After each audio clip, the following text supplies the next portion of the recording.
Big Mike here with He's her David. Today's episode. We got CFL Hall of Famer Barron Miles Sr. and his son, Barron Miles Jr., Nebraska Cornhusker wide receiver and top prospect. If you like what we're doing, hit that subscribe button. Barron Miles Sr., CFL Hall of Fame, class of 2018. And I'm coming on, I only touch greatness. I'm Barron Miles Jr. I play for Nebraska Cornhuskers, and I'm on I Only Touch Greatness. Looking for the most beers on tap, great steaks, great staff? Head over to the John B. Pub. We got the best beers, steaks, chicken wings, nachos in town. Come see us at the John B. Pub. The John B. Pub, the best bar in town. Come sign up for our football pool. Say hey, St. Ying. The number one sports podcast in Vancouver with Ryan Hayes and Big Mike. Ryan Hayes and Big Mike. I Only Touch Greatness podcast.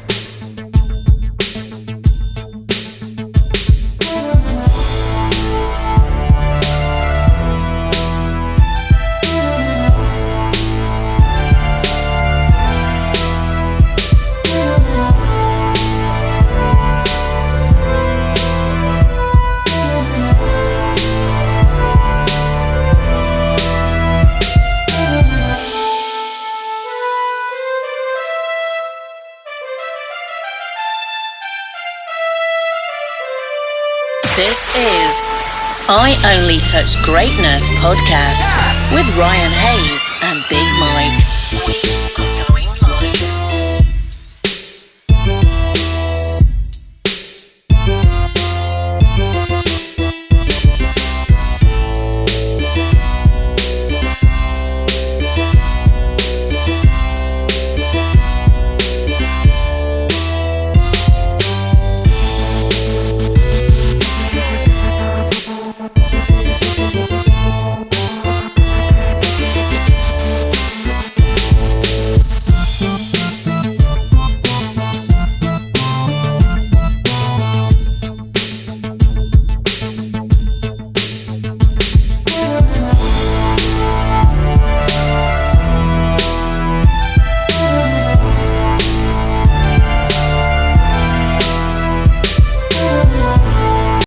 Hey guys.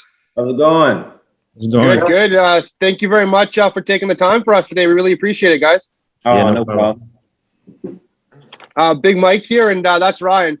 Nice to meet you. Hey, Ryan, how's it going? Nice to meet you. Yep. I'm a BC Lions season ticket holder, so Okay. I've been a big fan of you for a while. Nice.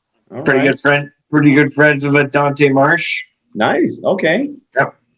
Okay. We're just going to hit you guys with a bunch of football questions. I hope I can answer them. Yeah. We'll go with, I guess we'll call Barron. We'll call him one senior, one junior, if that works. That way we can differentiate. We'll go with senior for this one. Grew up in New Jersey. When did you start playing ball? I started playing ball maybe about 9 years old. I think my brothers actually was sneaking me to play tackle football. My mom and my godmother said I was too small to play. And they said, there's no way you're playing tackle football. And my brothers knew I could play because they saw me play like little pickup games outside in the backyard and stuff like that. And they said, no, we're going to play. So they signed a permission slip for me and took me to the weigh-in. The weigh-in was funny because I wasn't heavy enough. So then they put weights in my pocket. They said, just put the weights in your pocket. Don't worry about it. And you'll pass the weight. They did everything for me. And I passed. And then they took us to my first game. And I scored like a 90-yard. I was a quarterback. I dropped the ball, picked it up, ran it for 90 yards. And that was my first touchdown. She didn't say anything else after that. So it was pretty cool. Yeah, absolutely. That's a great start. Yeah. This one's for junior. I believe born in Montreal. Yes, I am. When did you start playing ball? I played ball probably when I was like 5 or 6. I started. Yep. Okay. And do you remember going to any of your dad's games? Like, do you remember the Grey Cups or? Yeah, always a good time for me. I got to be on the sidelines actually for a lot of them. So at least when I was in Saskatchewan, I was.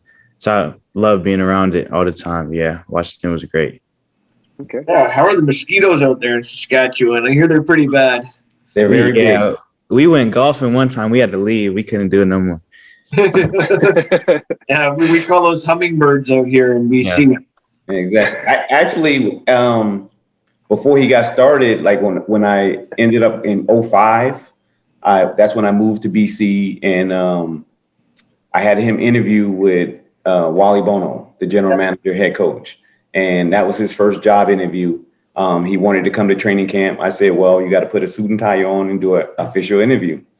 And he went in with Wally, and Wally, they had a meeting. I wasn't in there. Wally was in there with him, and he got the job. So he was around it ever since then. So it was wow, the greatest of all time interviewing you, man. Yeah. Wally Bono, man, that guy's a legend.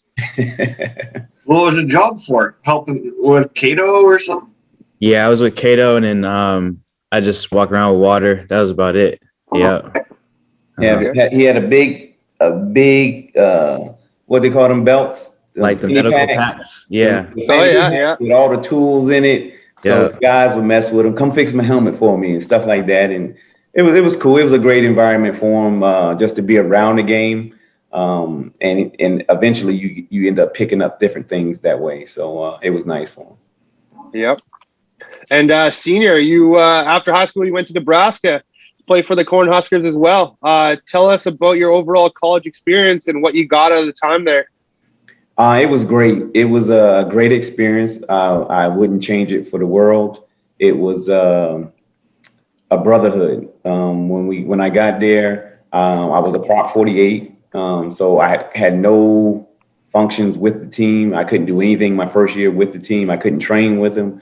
I couldn't do anything. Even though I was trying to sneak on the field and get in practices, especially in the off season, just to do drills with them. They kicked me out of the drills. So it was good. I had to let my mark be known on the basketball court. So I played basketball at 3:00 at the rec center with a lot of the guys. And then that's when they was like, well, if you could play football like you play basketball, somebody's in trouble. So it was a great feeling. And the main goal was to graduate. I graduated from the University of Nebraska, 4 years, early childhood education degree. So that was a plus for myself, along with a proud mom at home in New Jersey. So she sent me away from home, and it was a great feeling for her to see me graduate as well. And then junior, attended Chandler High School, 3-sport athlete, football, track, and basketball. What made you end up sticking to football, and when did you feel that drive that you're going to go somewhere in football? Because we know you are. Honestly, it wasn't really a choice. I ended up having to get double hip surgery. So I was out kind of all of my high school career from my sophomore year to junior year, kind of my senior year. And then I just kind of decided to stick with football because I loved it so much. So, yeah. Yeah, you're obviously fully recovered from the hip injury because you look pretty explosive watching those highlight videos at spring camp. Yeah, getting there. Yeah, good. He's being modest. If he was taller at a younger age, he'd be playing basketball. Yeah. Don't. Yeah, it just worked out that way. He happened to be short all the way up until his hip surgery. So he started taking a growth spurt as he got each surgery. So, he loves basketball and he likes playing basketball too. So I think in my defense, I'm glad he was short. So he stayed with football, and it was cool that way. Yeah. Okay. Hey, Ryan, why don't you tell them what the doctor told you? Yeah, I was just going to say, at least you got your growth spurt. My doctor told me in elementary school it's coming, and I'm still like 5 feet tall. And Big Mike's over here like 7'5". Like, and back to senior here, 94, winning the NCAA championship, national championship. Obviously one of the top cornerbacks and special teams players in school's history. What was it like winning that title? It was great. It was playing in front of the Miami home crowd, beating the Sappin, Ray Lewis and the boys. Especially they talked so much junk the whole week prior. I mean, leading up to the game.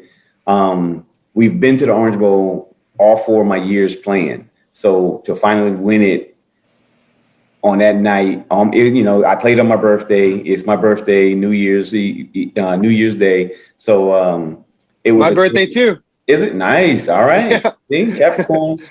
But it was a great feeling. Then especially to give Tom Osborne his national championship win. And I can't explain it because we knew we was going to win it. If you could believe that, like, you know how when you practice and prepare so well that through a whole season, you didn't care about who you played. It was just when we playing, we're going to win the game no matter what. So that was our mindset, and it came true. Okay.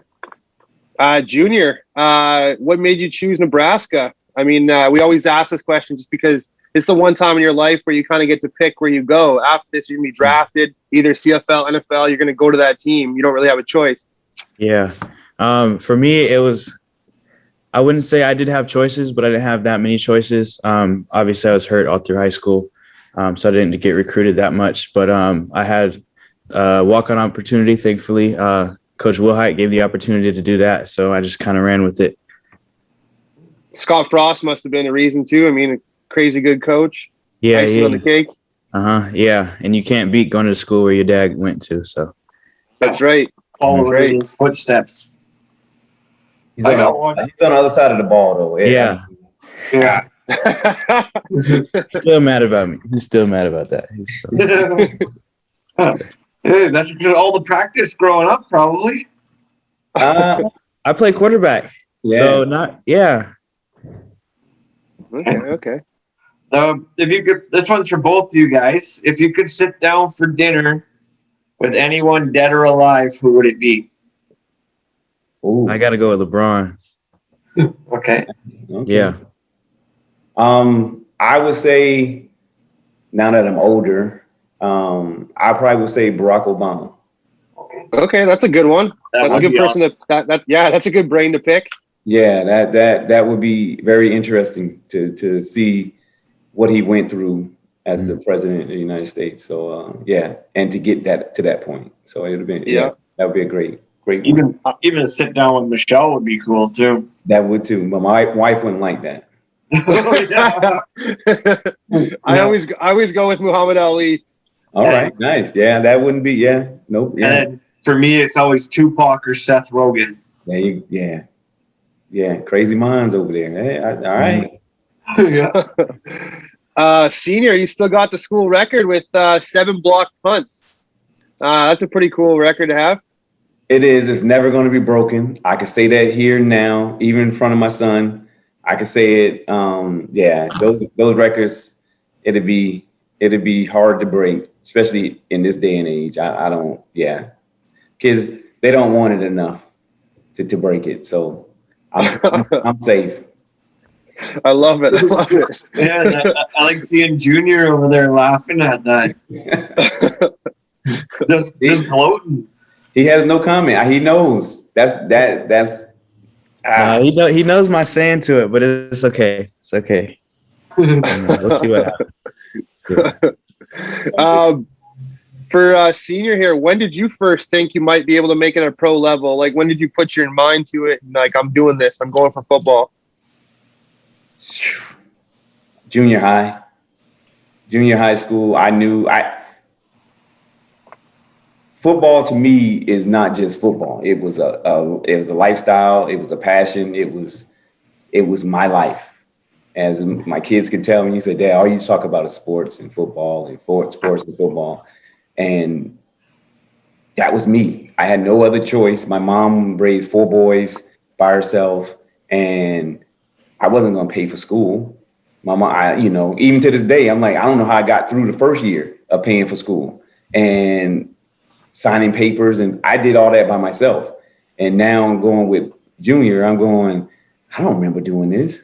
I'm like, who did this for me? Like, I don't even remember it. But I knew I had to play football to survive. I knew that was my lifestyle. That was my background. That was me. I knew I was going to be a professional athlete at some point in time. And I just you had the drive. Yeah, I stuck with it long enough. It came true, so I can't be mad at it. Who would you guys say you both mirror your game after? Oh, Like, who would you guys look up to? you can go ahead. Honestly, I can't say I like mirroring my game after anybody because I want to be myself and my own person. But there's definitely guys that I watch and like what they do and stuff like that. Okay. For myself, I loved Marcus Allen. I loved Marcus Allen, one, because he played quarterback in high school. He was an all-around athlete. And I said, that is me. That's who I need to be. That's who I need to become. I need to be that type of a person, a player, to show people that I can play. And yeah, it was Marcus Allen.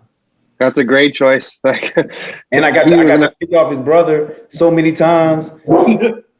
It was nice. So I told him, I said, you have to give me your brother's autograph. I said, that was my childhood hero. I was Marcus Allen a lot of days on the football field, so in the playground.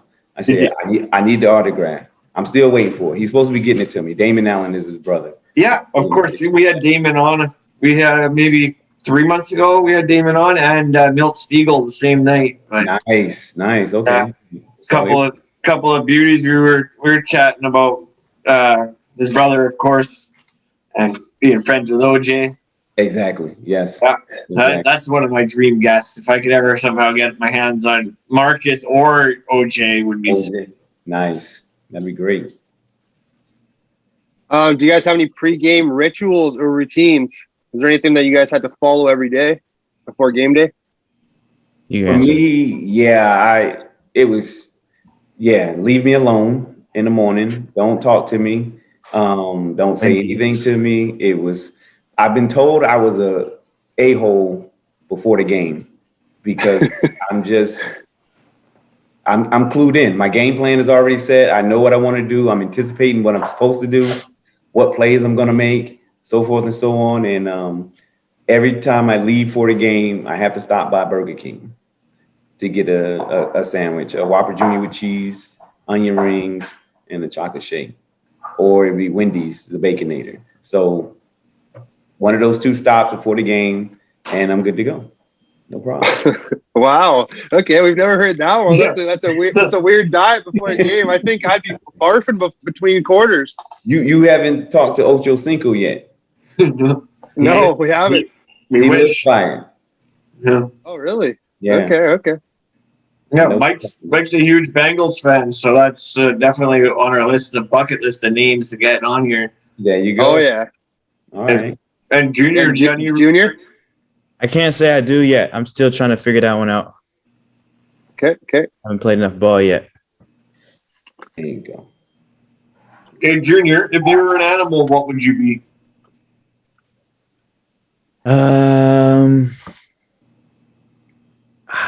That's tough. Maybe an eagle because you could see everything and nothing really touches you up there. That's a good one. That's Yeah. a good one. We usually get that, or we get like lion or gorilla because you're the king of the jungle. This one's back to senior. Take me back to NFL draft day '95 when you were drafted the Steelers. Did you talk to them much before the draft? Like, was it caught off surprise? No, it was actually, that was a surprise. I had no clue. Wasn't thinking Pittsburgh Steelers. I was just praying to get drafted. It was like, that was the same day we were supposed to go to the White House because we won the championship, and we were supposed to go to the White House. And I told Coach Osborne, I'm not going. I'm going home, be with my family for the draft. And he was like, Barron, you may not get drafted, in Tom Osborne voice. I was like, Coach, I want to be home with my family just in case. And that day the phone rang. There was Bill Cowher, and he said, hey, can you still cover Michael Westbrook? Because I guarded Michael Westbrook from Colorado in Nebraska and shut him down.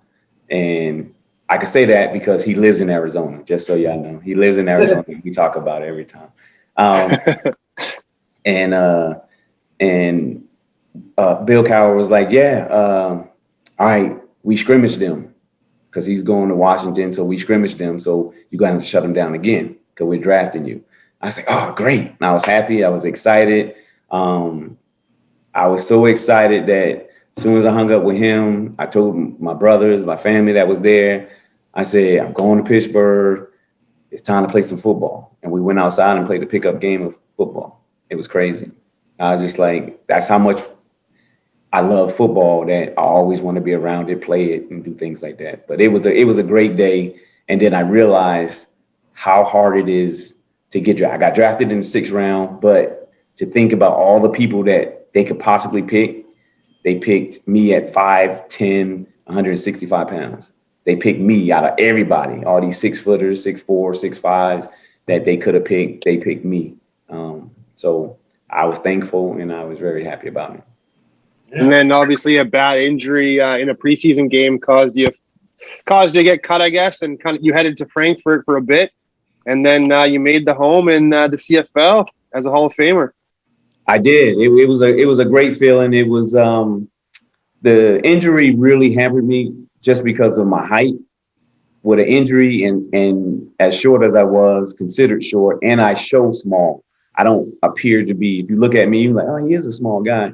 You wouldn't see me as a big guy, but when I put the pads on, I tell everybody I'm like 6'4". So it doesn't matter. It's like I changed. So that's good. Yeah, that's how I feel in hockey. As soon as I put on the pads at 5 feet, I'm like out there banging and crashing and taking out people's knees and stuff. There you go. There you go. See, playing dirty. Okay. What about sports movie? This one's for both of you. Do you guys have a favorite sports movie?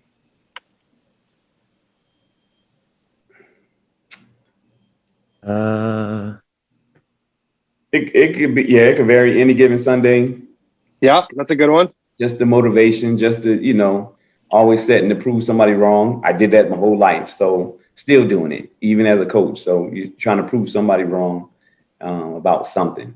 And again, that helps motivate me as well, just to keep an edge on me and always want to be on edge. Go ahead and tell them you like watching your dad's old movies and you watching your old highlights. Nah. I don't know. Sports movies make me mad because it just makes me want to go out there and do it. So that's a good way to look at it. That's okay. Hey, what's your favorite Disney movie then? Favorite Disney movie? Probably Lion King. Okay. Yeah, that's a good one. That's a good one. When did you choose to play wide receiver and not defense like Pops? And when I moved to Arizona, I just kind of, I don't know. I was playing both at first, and then I just liked being on the other side of the ball. I don't know. I just liked catching the ball. I felt like I was good at it. I don't know. Just kind of fell in love with it again. Yeah. But so Pops, how are the hands? He has good hands. They're not as good as mine, but I knew he was going to say this. He has good hands. He has very good hands. He can catch. That was really growing up. That's what everybody was saying. They said the kids with the hands, the kid that can catch, and his buddy threw to him a lot, and he made some great catches. So he has good hands. Okay. And then for you headed to CFL, like we said, and you went on an absolute tear where you started off your Hall of Fame career with the Montreal Alouettes. Take me back to your first touchdown in the CFL. Shoot, you know how long ago that was? I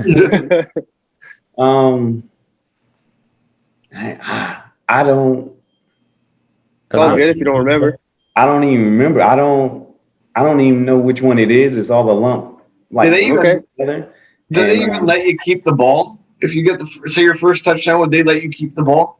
No, because I was a rookie, and the equipment guy was very strict. If I wanted to keep it, I had to pay him $50. And Ronnie James, I'm telling on you, Ronnie. But no, then, as I began to play, he said, hey, he's actually a good guy and he's a respectable guy. He ended up giving me the ball anyway. And after that, it was no problem.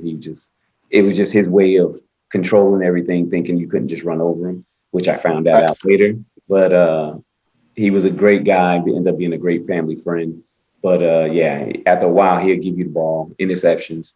I take a ball. After a while, I didn't even take it. I started throwing them to the fans, especially Saskatchewan Rough Rider fans when they run their mouth. I said, I'll be back. Don't worry. And I catch an interception and go right back to that same spot and zing the ball at them.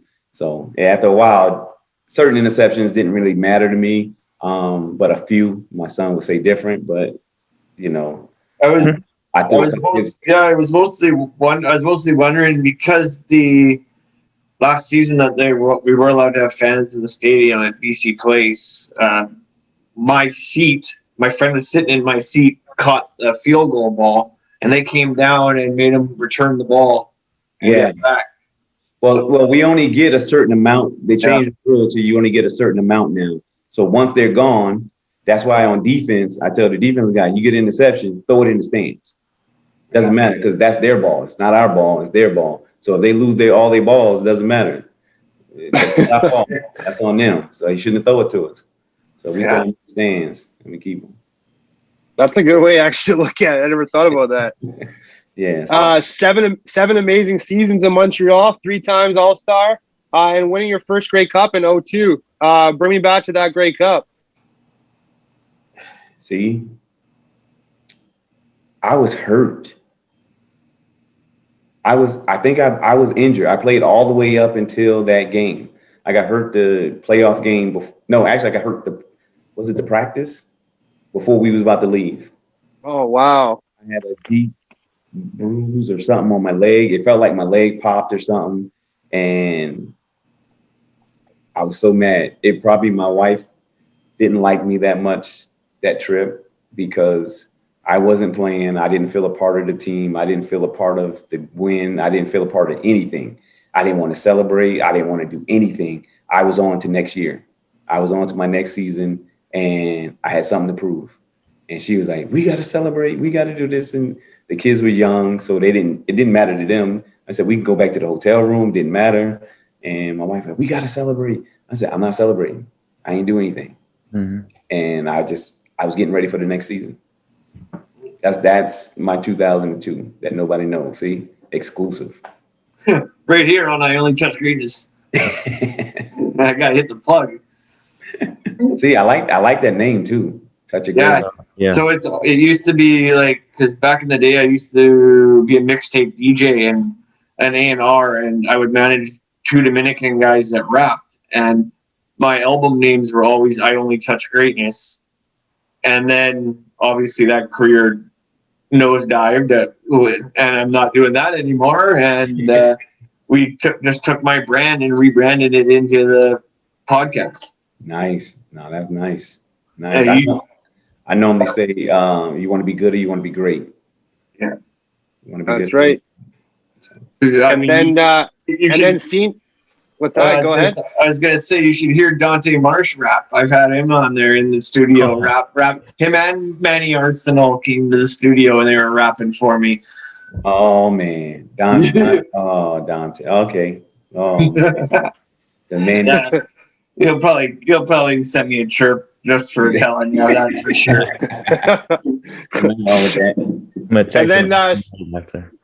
Yeah, exactly. And then senior, you came to beautiful British Columbia after that to play for our hometown Lions. You continued the dominance here, winning lots of All-Star awards and the Grey Cup in 2006. So take me back to that one. That was like a fight between that was the late great Don Matthews era in Montreal. I was getting away from that. He was going with younger guys that he can control, and I had a certain way I played, and I did it the right way. And he wanted, Don always came in and wanted to have a splash. And so it was what it was. And it was free agent time for me. And Wally called me and said, hey, we want you to come in, play safety. We want you to get interceptions. We want you to make plays. That's what we want from that position. And are you willing to come? I was like, yeah, I'm willing to come. Let's make an offer and then go from there. He said, okay, no problem. We'll come right back. And it was done real fast. It was like bang, bang. It was, he didn't beat around the bush. He gave me a nice offer and he just said, all right, You're our safety. Let's go to work. And he let me know it every single day. Barron, you're supposed to make that play. Barron, you're supposed to make that play. Barron, if anything go wrong, they blame me. So that's why I said a whole lot to the whole defense, because if it went wrong, they wasn't going to get blamed. I was going to get blamed. So I spoke my mind, and most of the time I was right. So they listened to me. I said, just listen to me. We'll be fine. And it was a good communication. And we had, looking back at it, that was, them some teams. That D-line, that line, it was easy to play in the secondary. All you do is catch the ball. And with them guys up front, it was a great experience, great time, especially in Vancouver. I was in Montreal, great city, to go to Vancouver, another great city. And Junior get to live in both of them, just relaxing. That was my next question was, Junior, what was Vancouver like? Vancouver was fun. I mean, I got to be around the team all the time. So that was cool. But then Little League, who was it? Yeah, G-Roy and my dad coaching me. That was really fun. G-Roy's the man. He's the GOAT. We've been trying to get him on, but he's not big on these things. we might sway him a little bit. Yeah. Yeah, that would be sweet. That would be awesome. Can you tell us a good Cato story? Like, he's a family. Like, we have a friend in common, me and Mike, who it's his family.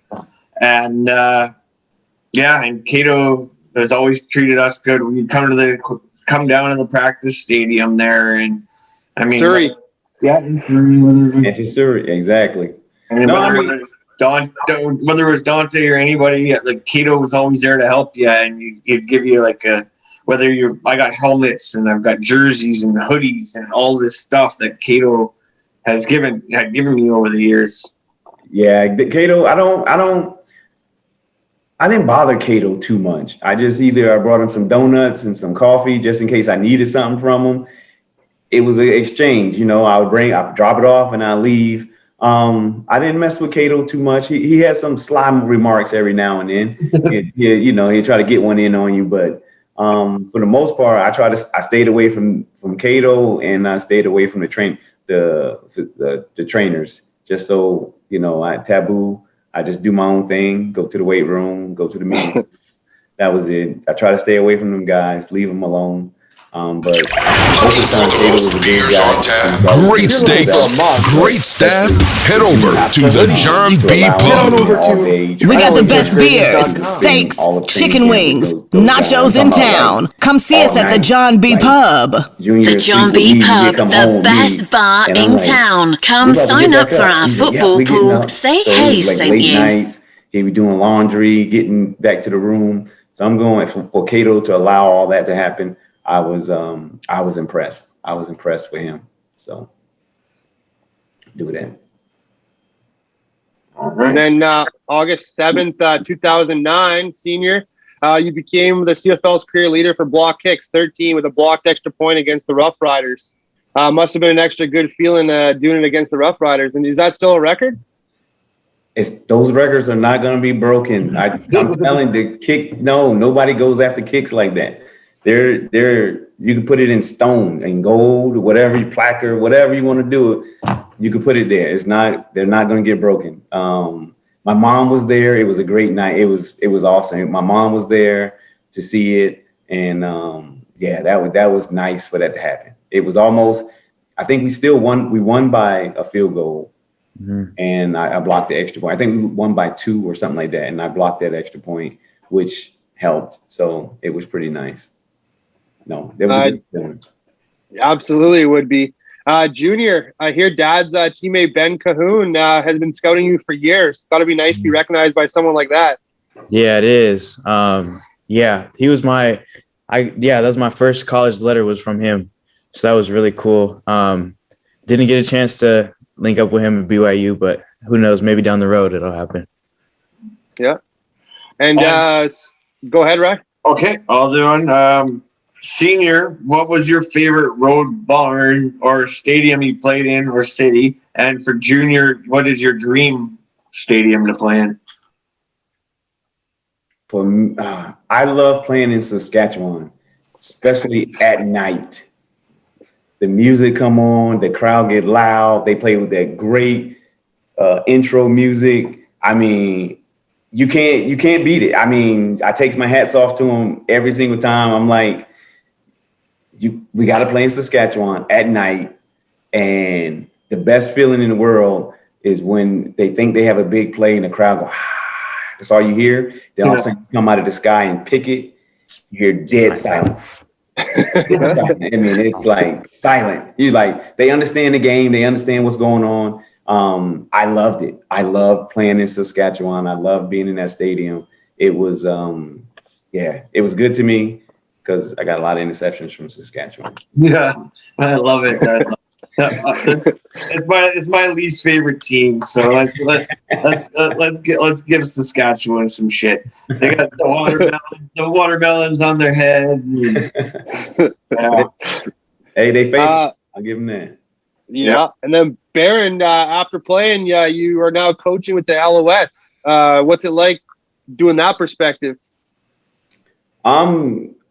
Unfortunately, haven't really had a true chance yet with the pandemic, but to get back there and coach, it's going to be great. Especially that's where I started my CFL career. It's going to be a pleasure just to get back and to be a Dirty Bird again. I mean, I know what it's like. I know what it's like to be in the city. When you're winning, it's contagious. Everybody comes out in support, and they're raring to go for the Dirty Bird. And that's what we're hoping to push this year. So it's going to be nice. Yeah. Junior, do you have a dream venue? A dream venue? I don't think I have to go far. I mean, you talking about where for yeah, like a stadium that you want to play in one day. Oh, that's easy, Nebraska. I haven't been to a game yet, but I'm sure it's going to be crazy. Yeah, I'm really looking forward to that. Good choice. Yeah. Trying to get the brownie points with the Cornhuskers fans. Yeah, you don't even have to do that. It's just easy. That's just what it is. Yeah. And senior, what is one important lesson you learned from your days as a professional that you passed on to junior? Be true to yourself. When the light's on, when the lights are off, be true to yourself. If you're true to yourself, you're gonna always succeed, no matter where you go, where you be, who you're around. You're gonna know how to act. You're gonna know how to conduct yourself in every scenario, whether you playing football or you're not. And if you treat it like that, I mean, it's gonna be a great feeling. If you had to pick one thing in both your guys' football careers, what would be the one moment that sticks out the most so far in your guys' careers?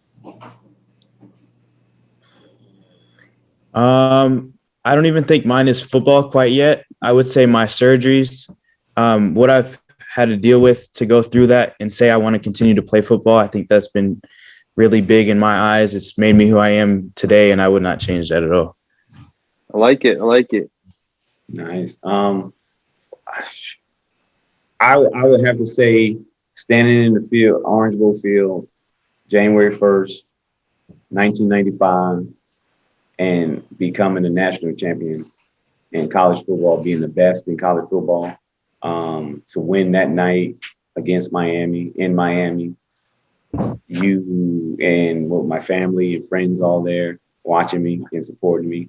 That was the first night I told my wife I loved her too. So it was nice. That's definitely the most memorable then. Yeah. Yes. Describe the qualities you believe is an effective coach. Wow. For me, I think being personable, relatable, being strict, but at times understanding certain situations of gameplay, meaning that every scenario is not going to be black and white. Every scenario is not going to be cut and dry. You're going to have to use, this example is if we have a design play to go through the A gap or B gap and it's covered, you're not going to still run through the A and B gap. I want you to be an athlete and say, okay, it's blocked. I'm taking the best case course after that and just keep playing. My slogan was just JP, just play.